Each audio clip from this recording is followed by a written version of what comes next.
Pronoun இதை பற்றி நம்ம இந்த வீடியோவில் ஷார்ட்டாக பார்க்கலாம் வாங்க. ப்ரொனவுன் பெயர் சொல்லுக்கு மாற்றாக பயன்படுத்தப்படும் சொல் ப்ரொனவுன் பிரதி பெயர் சொல் என அழைக்கப்படுகின்றது.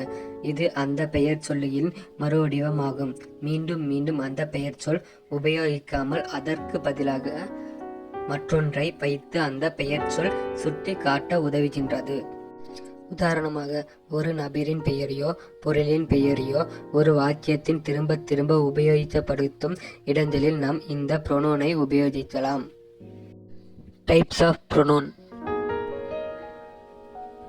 Subject pronouns, object pronouns, reflexive pronouns, interrogative pronouns, demonstrative pronouns, possessive pronouns, indefinite pronouns, relative pronouns.